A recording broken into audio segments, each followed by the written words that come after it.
Welcome to the Missing Link for SLPs podcast. Have you ever wished you could go back and tell your younger self a way to do something better, or something that you've learned, or just those words of wisdom that you would have loved to have known when you first started?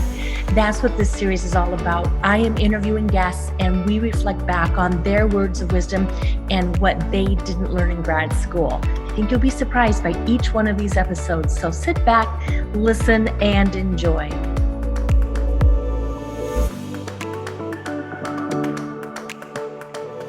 Welcome to this episode. I am here with Mai Ling Chan, who is another SLP podcaster. Really fun when somebody else podcasts, knows about podcasting, comes on. So welcome, Mai Ling. Thank you for having me, Maddie. Good you're here.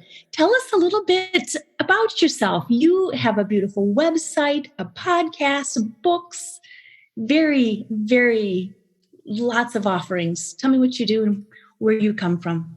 Thanks so much. It's a really big question. Having my own website is a huge feat for me. I don't know if you guys know, your listeners know, but Mai Ling Chan is a very popular name in China, kind of like Tom Smith in the US. And so getting mailingchan.com as the URL was just amazing. And once I landed it, you purchase it for $12.99. I was like, what am I going to do with this? Mm-hmm. And there was an evolution there. And that's only been in the last 5 years. So I think, having me as a guest, first of all, thank you for, having me join you and be able to talk with you and your listeners, because I wish that we had access to people like us when we were first starting out.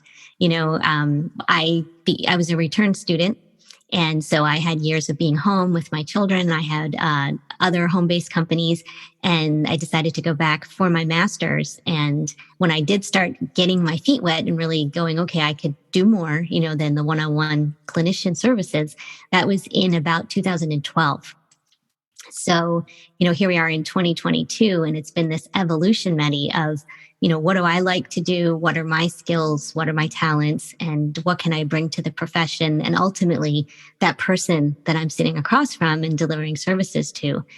So it's been growing as an adult in a profession, also as a professional speech language pathologist, and then bringing in all of these things that I love to do. And that's what I really want to talk about with you today. And so people get their mind thinking,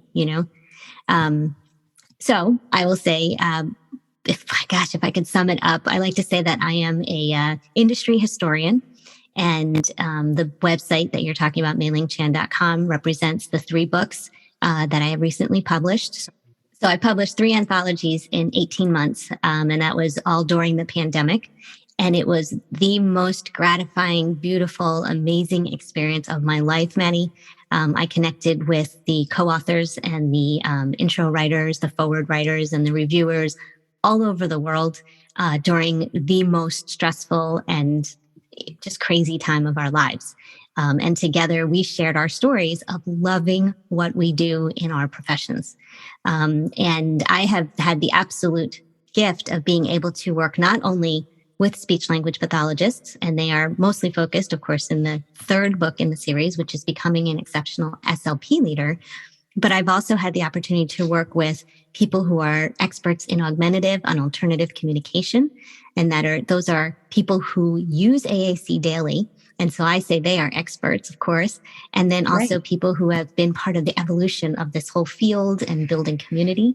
And then just with people who are involved in special needs and disabilities as a whole. And that was actually the first book that I did. So we're dealing with people who are actors and actresses with disabilities and changing the culture and the face of what that looks like. Working with people who have had personal strife, whether it's having a disability or being a parent of someone with a disability, and sharing that story and how moving through that whole experience brought them to another side of how they can be a giver and create something that they can share. And so that was all encompassed in Becoming an Exceptional Leader.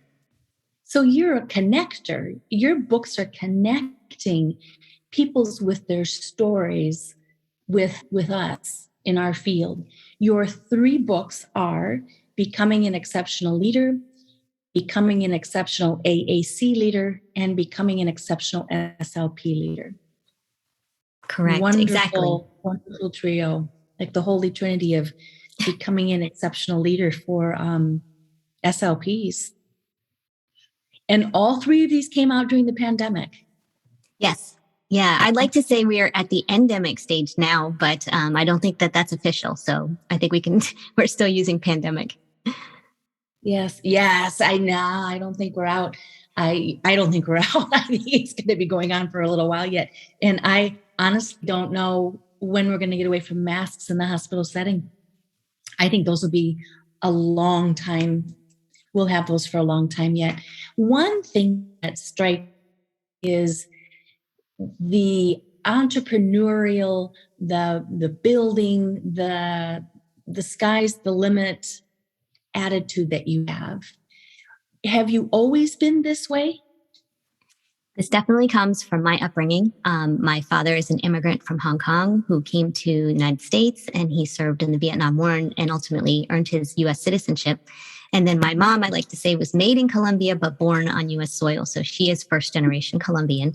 And these two kids, who started with nothing, Maddie, have created an amazing life built on real estate and hard work. So they both had jobs while they were doing real estate on the side, and they're now independently wealthy, and they're just such givers and community people. So I grew up in a very entrepreneurial, environment. Whatever needed to be done, I was there. I went out with my dad. We fixed things. I actually have like a lot of experience with DIY. Just bring some duct tape and some gum, and we can fix it. Everything's figure outable. Exactly. Everything's fixable. Exactly. So 3 things that as we've gotten to know each other just a little bit, 3 themes that run through you and who you are is you love what you do as an SLP, you follow your passion, and you really work on relationships. Can you talk about why you love so much what you do? Absolutely. And in coming onto your show specifically, we're talking about the missing link and what are things that we could share now with people who are just coming into the profession. I didn't know this early enough, Maddie, that being a new speech language pathologist did not mean burying all of the things that are May. And so I got to my first assignment and I was, gung ho and trying to follow the rules and do all these things. But then this other side of May started to come out as I started to have more competencies with the foundational skills, right? And so early on, the iPad had come out. And I'm saying this because you're asking me where the passion comes from. And that's because I am someone who just adores technology. Anything new, I had it. I had the Crackberry, I had the beeper, even going back that far. So I'm kind of showing my age a little bit, but I am a new adopter to all of these things. How can I use it? How can I make my life better? And so I got the iPad and I immediately started saying, ooh, this is great for therapy. How can we use it? And I went out on the internet. And I found all these amazing therapists who were already using it. And they had these blog posts and, I was learning from them and bringing it back to my sessions. And I found that connection for myself going, ooh, now all of a sudden I'm, doing what I love and loving what I do. And, those are just words. And I think your entire life, you're looking for that, do what you love. Right. It is so hard. And so I really, really offer this to my readers, to people who listen to our podcast, to deep dive into what are those things that you're good at and that you love and bring that back into your profession. Your profession is how you make money because we have to do it. But all of us that are in this space of therapy services, mental health, all of that, we are givers and we are providing services. So it isn't the typical, selling products. Just it's a very different type of way to earn an income, to have a good life. And that was also something that I found myself being very disconnected from, was feeling kind of like that guilt. Like I want to make more money, right? I want to be able to retire early. And for me, actually, I don't even know what retirement is. I'm sure you too, Maddie. Like we go, go, go. I just don't want to have my butt in a chair at 8:00 in the morning until 5:00 at night. Right. Even though we will work around the clock, I work on the weekends. I love what I do. So I have no problem with jumping in at all hours. But you want to be the boss of that. You want to be in control of that. And you can carve that out in this life, but you have to kind of free yourself a little bit, and that's the part that excites me. And I know you can hear it in my voice right now. And I'm sure our listeners are going, yes, I want to do that too. And it really starts with just deep diving, into the things that you love. And going back to the books, I mean, I have 43 authors in all different areas who share unique stories of how they connected their passion with their purpose. If this doesn't turn your lights on, if this doesn't, spark a fire inside of you, I don't know what will, honestly. And the way that we launched these books, Maddie, was we gave them away for free on launch day as a digital download. And so I've had so many people who had the opportunity, on the first days to get access to it, start reading it, and give me the feedback that, wow, May, this is amazing, because I wouldn't have had access to these types of stories. We really don't have a quick way to say, hey, Maddie, what do you love about your job and how did you get there? And yes, it's not always easy and fast, but, I can learn from your experiences, and everybody's story is beautiful. I mean, obviously afterwards you can look back and say, okay, now I know why that was so challenging or why that was so hard. And coming out of it, I can see now the strength and the maturity that I have from it, or how that brings me to the next level. But I'm telling you, every one of these stories are page turners in their own right, and they're not the same. That's another great thing. Just like your life isn't like anybody else's, that's what these stories reflect. Right. And I can see that they would be beneficial both for the newer, fresh SLP who is just stepping in to his or her why. I always ask my students, why are you in this graduate program? What do you want to go do? Some of them have definite answers. I want to work with peds. This is where or ASD, and others are like, I'm going to see what the field has to offer. And these stories would also be good for the SLP who is feeling burned out, overwhelmed. Where does she or he want to go with their careers? Things like that. And just really remembering that big why and having that focus. Absolutely. And we want to see ourselves in others. And there are several chapters in here where you might say, oh yeah, just like you're saying, this author focused on wanting to work with children, but now she's created an entire website that reaches people internationally. And it's just amazing how, people build on their initial interests. And so that kind of brings me to Exceptional Learning. Exceptionallearning.com is a company that I am co-partnered with. We have a number of therapists that are in that company, and then a number of tech experts in that company. And we've created an online digital resource where people can access it globally to provide therapy services. So did I have that idea when I first started as a speech therapist? Definitely not. But, over time, there were needs that I realized that were valuable. And geez, if I could just have somebody help me to code. And so my team and I, we were able to create one section of it, which was the online professional development. And we all know that we need that to, keep our licensure, but also to keep us really on the cutting edge of the value of our services. If you graduated 20 years ago and you're still providing the same therapy, same type of therapy, and not keeping up with the evidence-based research, which, is always coming, then the students that you're working with or the clients that you're working with are not getting the most up-to-date and quality services that they could be, right? And so I know I don't have the time to sit there and read all the research. And so I always found the value in doing conferences and learning from people.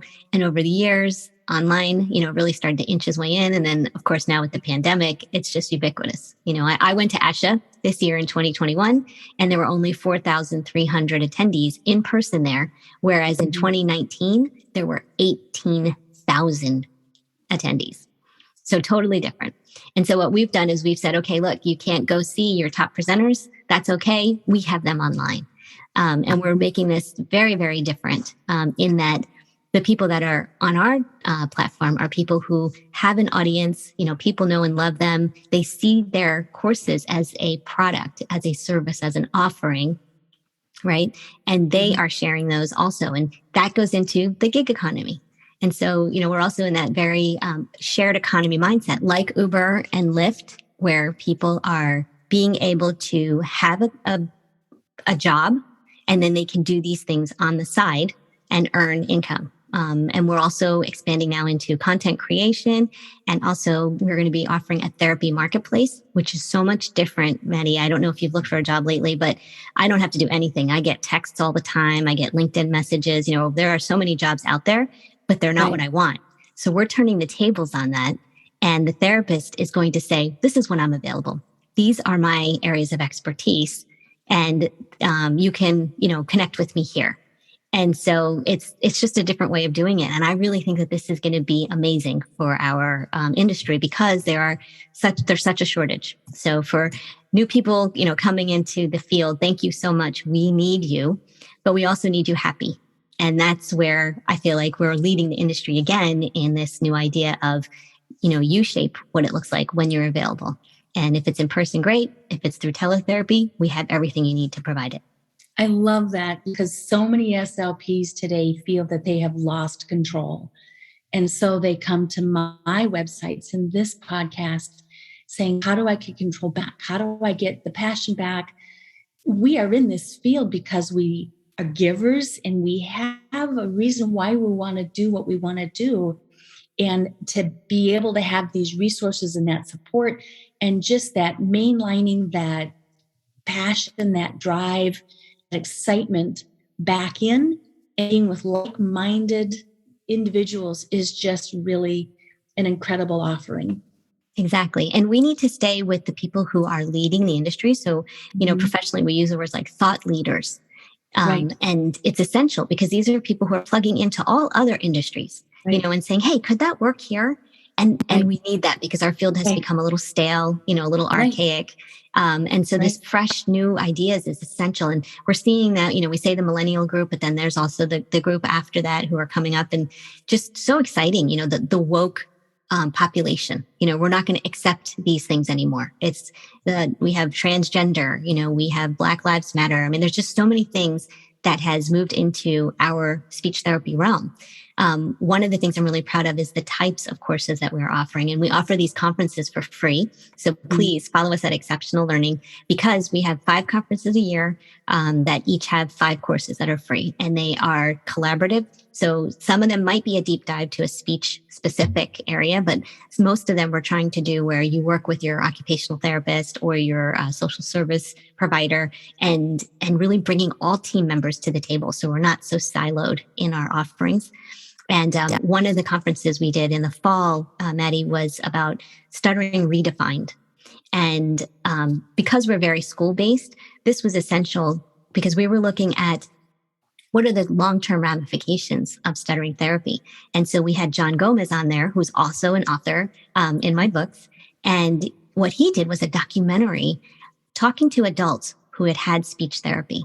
And they talked about the impact, positive and negative. And it was very, very interesting. And so that helped to support this new culture that is coming out in stuttering therapy, where we're looking at whole person instead of just remediating and changing and pointing out, stuttering incidences. We're talking about how do they feel? Do they want to remediate this or do they want to live with this in the best way possible? And it actually brought me to tears. There was a couple of the presentations that, our chat was just blowing up because they were like, yes, because we're feeling this. We're sitting across from our client going, they don't want to be here. They just want to be happy. And I had a 5th grader who loved himself. He presented, he had no issues or anything. And he's like, do I have to be here? And I was like, no, why are you coming here? Because you like yourself and you have no issues. So I had to do most of my work with the parents, but I didn't have the research and I didn't have the backup of what is going on now. So in my IDs, I was failing the system. I wasn't hitting his goals, which was so many stuttering incidences, being less over time. And so it's really interesting what's going on. And I'm so proud to be at the epicenter of that is, being on the edge of change and progressive change. So that's where my passion is. It's your legacy. I know with my work, this is my legacy. This is what I'm leaving to a career that has served me well, and I've served it well. And being at the point in my career, it just gives me goosebumps listening to your stories and feeling where the potential, our careers, our field would be a better word, where our field has to go, and how we can be dynamic in meeting the needs of those we work with. Like I heard you say, moving into the whole person and moving into parent coaching and stepping away from the checkbox. Yep. Pretty exciting to be thinking outside of the box on those. Which brings me to a question. You are on the What I Didn't Learn in Graduate School series. What is one thing that you did not realize when you graduated from grad school? I really believe that I had learned everything I needed to know to get out there. And when I showed up, for my first days, obviously we had done our clinical rounds, but, I'm in there the first day, I'm a speech therapist. I really thought, okay, this is it. I have everything I need. And I struggled that whole first year because I had to just really be humbled to realize, oh my gosh, there is so much I don't know. Yes. And I don't know. Yeah. How can our professors let us know that in each class? I don't know, but I think if I was more prepared, that would have been better. And I was a return student. So I was, an older adult, and I don't know, I still had this whole glassy eyed new professional look, I'm sure. I taught a class yesterday, and I told my students, somebody asked something about, it's 450. So we're going over all of the ASHA Big Nine. And they said, is this everything that we are going to learn in graduate school? And I'm like, yes, there's so much to know. And the smartest you will ever be is when you graduate from graduate school, because that's when you think you know everything. Right. And then the more you get into your career, the more you realize you really don't know everything and how much you have to learn. Excellent. It sounds like they're very blessed to have you, many. I really enjoy teaching. It really is a transition piece for me where I take my experience, I share my stories, and I teach the students and help them understand the field that they're stepping into and the importance of what we do. Excellent. And just to share, we've had a number of professors now who are including becoming an exceptional SLP leader in their professional issues classes. Oh, excellent. We'll have to put that on our docket. I'll bring that up at a faculty meeting. I would encourage our listeners to really go check out your website. There's a lot there, and it's very neatly organized and streamlined, easy to read where you want to go and follow those links. It's just like opening a great gift on Christmas morning. It's like, look at all these things in here. Great. Thank you. Excited. One thing that strikes me about the stories that you've created with your books and how have you been able to so successfully build relationships with other SLPs and with some of the other human beings in the book? That's a great question. LinkedIn has been amazing for me. And I know that we're not very strong in that social media outlet for our field because we've done a lot of research there. Or there's a lot of speech language pathologists who at least have a profile, but they have like an egghead for their avatar. So for anyone who's new, I really invite you to get on LinkedIn, fill it out as much as you can. I mean, obviously, if you're first starting, you don't have a lot of experience, but put stuff up there, connect with the people in your classes, with your professors, use that as a professional, like kind of a job board, connecting board. That's where I started. And again, it was back in 2012. So there weren't a lot of us on there. And so it was kind of lonely. I was very active on Twitter. That's actually another one that I highly recommend. In addition to, I know we love the Instagram photos and then the Facebook groups, but you definitely want to have a presence in these social media places because that's how I built my first company. So my first company was called Yap Guru, YAPP, on a play on talking. And we were reviewing the apps that were being used for speech therapy and in classrooms and also going into hospitals. And so by being active in those social media channels, that's where I was able to connect with people who weren't just local to me, right? And who weren't just from my university. And then because of the podcast, and now you know this, because of the podcast, I needed to have guests, right? And so the first one I did was 51 consecutive episodes, which was really hard. So every week I dropped another episode. And that was a learning curve for myself being a podcast host. But then also I had to, find people that were valuable and that somebody would want to listen to every week. And I actually did not want to do just a speech therapy podcast because I'm super curious. So I had a lot of interest in people who were doing amazing things in the space of disability. So I went a little broader. And that has just opened up my world, Maddie. Just reaching out, watching the news, getting referrals from people. People like, May, you've got to talk to this person. They're amazing. And then, of course, saying, yes, I would love to hear your story and shaping, what parts of that story is valuable to share in your 45 minutes. And that's what you're doing now is trying to figure out, what is it that can really help your listener? Because that's why we do this program. So that's been amazing to me. And then from that, then I was able to create the book. My first one was only with people who were guests on the podcast. So that was incredible. The second one is because I have just an amazing link to AAC. I love everything about it. And of course, because it's technology also. And so I was able to take some people who were podcast guests and then other people that were through my circles and, warm referrals. And then the SLP one, you use the word legacy, and that is close to my heart. As I said, I'm going to do the SLP one. That is my last book. I'm saying it's my last book because there's so much work. It really is. But I'm really glad to have tried to have brought together a very eclectic group of people and their offerings.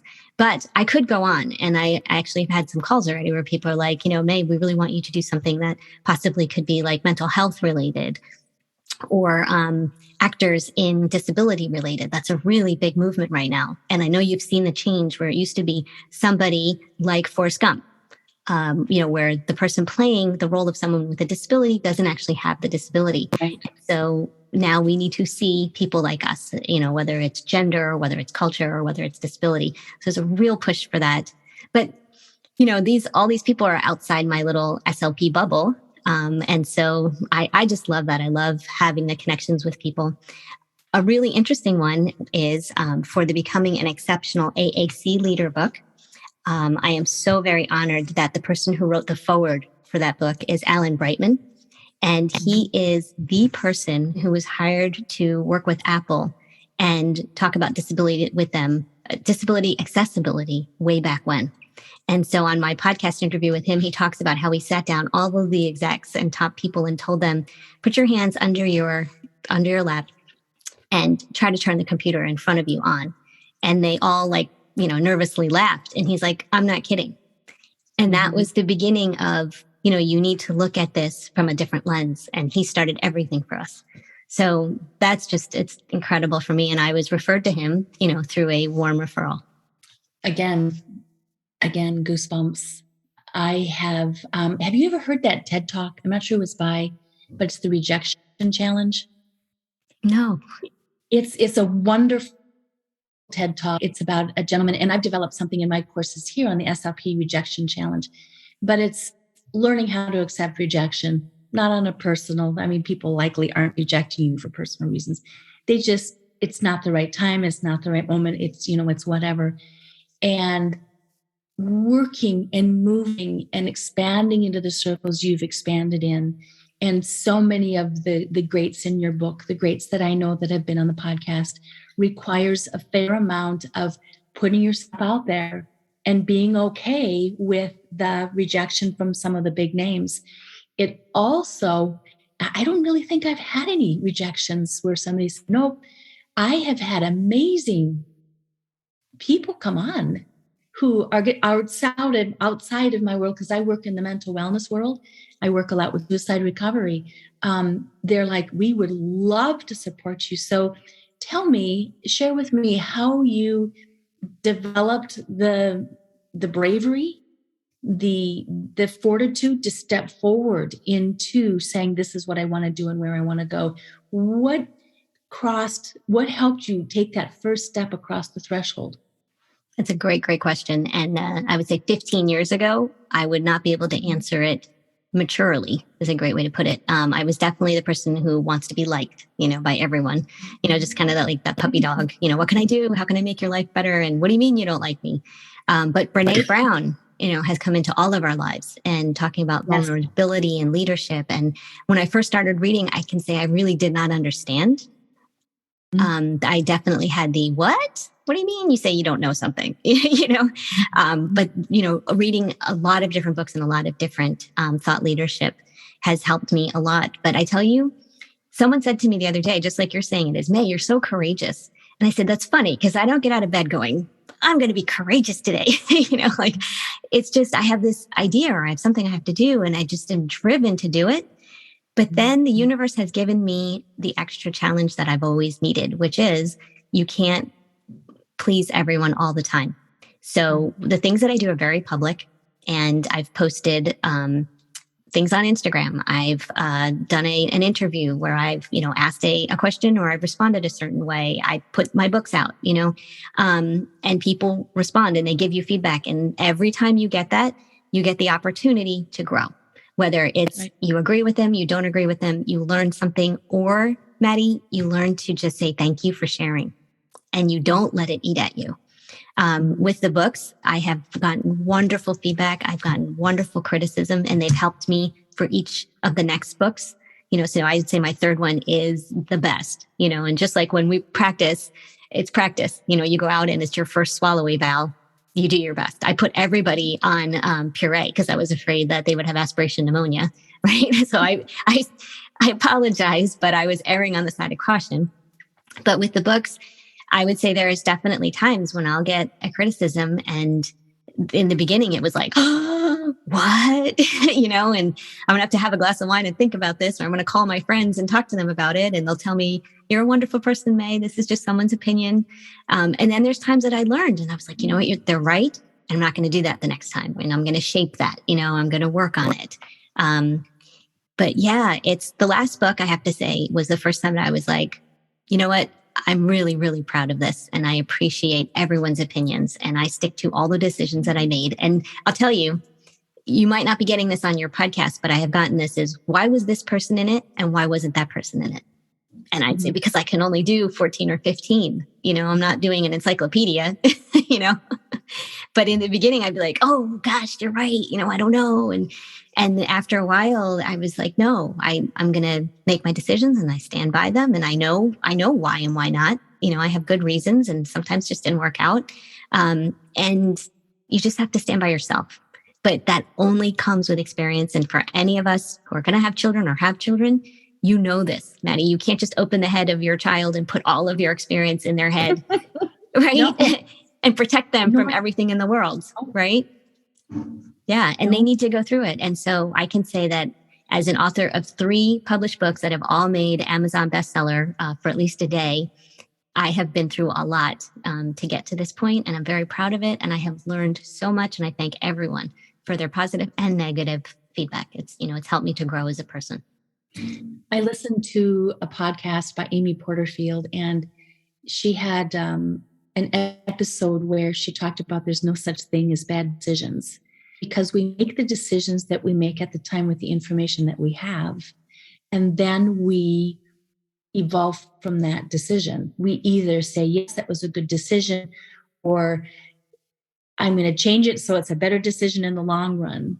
And so when you're an SLP who's stepping out into different settings or branching out into private practice or creating a website, it's being able to dynamically respond to what you have coming in. Mm-hmm. Share with us the name of your podcast, please. It's actually called Exceptional Leaders. And the reason why I have exceptional on everything is because I saw years ago that the field was trying to change from special to exceptional. And so special has always encompassed both sides of the bell curve, which is people who are needing support and people who are gifted. And we forget about our gifted students, that they also need support, but in a different way. And so I've always loved this exceptional piece. And I've seen more and more in different states, they have like exceptional student services, just changing that special needs, short bus, type of mentality and lifting it because vocabulary is so powerful. So I love using exceptional leaders. It is. Last question. What words of advice would you give yourself? Actually, I have 2 questions. What words of advice would you give yourself as a new SLP? Yeah, I'm really hard on myself. I realize that. I do a lot of yoga now. And I think just graduating, I'd just be like, chill. Take it just a lot easier, be easier on yourself, enjoy it more, and not be so tense and worried about your own, how you're doing things. And, I provide one chapter for each of the books. And in the last book, I talk about my own experience in my clinical round. So a supervisor was watching me, one of my professors, and I was doing it at the school, and there's a video that I could watch afterwards. And I talk about how I watched myself and I was so critical. And, looking back and reading that story, I decided to share that experience because I'm sure that we all have those moments of opportunity.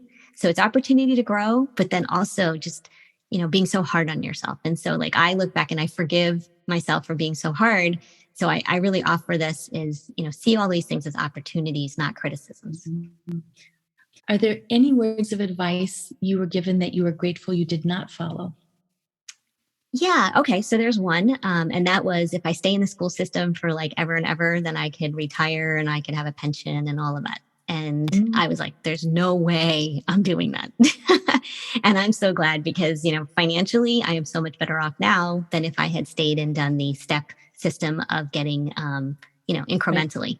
Right. But then, just so our listeners know, I don't just do things that are speech therapy related. Obviously we have investments, I have real estate, and I love doing that. So you definitely can be a whole person. You're not just that 9 to 5, what do I do for my day job? So explore, expand, and if being at one place and getting, that retirement income feels good for you, then definitely. But specifically for me, I'm glad that I didn't do that. Any words of action you can give listeners right now to when we're done, they can go and do? Yeah. Read or listen to anybody who's doing leadership in the field and also outside of the field. So like you just talked about Amy Porterfield, she has her own company. Can you remind me what she does? Marketing Made Easy, I think. Right. So Or she's Marketing Made incredible. Simple. She's been around for a long time. Yeah. So I mean, and she's also referred to you now by Maddie. So write that name down and go listen. We all have our people, and they may or may not resonate with you, but start listening. Like I love Oprah, and she has Super Soul Sunday podcasts. And fascinating, how she deep dives into a deep conversation with different leaders of the world.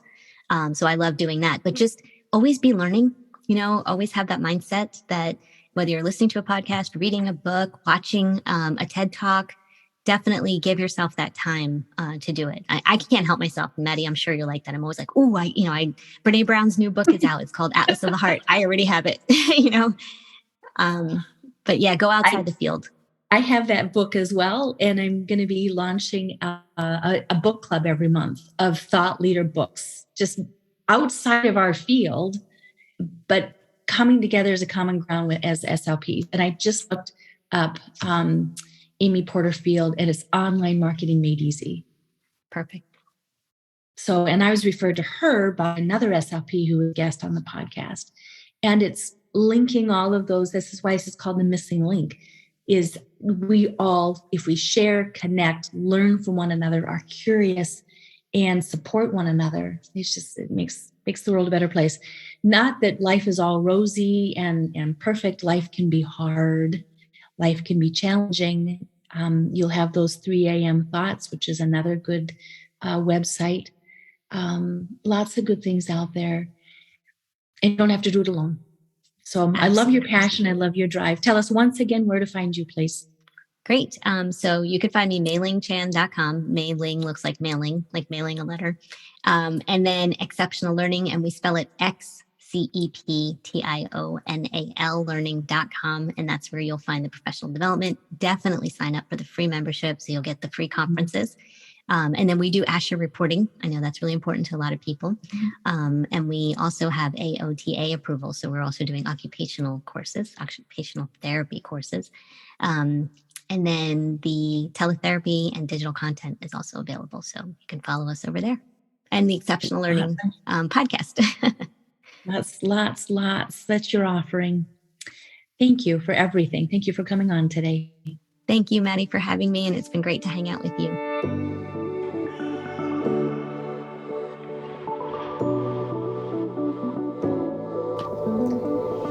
hope today's conversation has created some aha moments for you and motivated you to become a better SLP, continuing to connect some of those missing links between what you know and how to use that knowledge.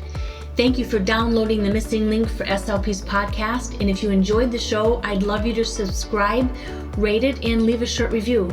Also, please share an episode with a friend. Together we can raise awareness and help more SLPs find and connect those missing links and get the information needed to help them feel confident in their patient care every step of the way. Follow me on Instagram and join the Fresh SLP community on Facebook. Show notes are always available, so come learn more at freshslp.com. Let's make those connections. You got this.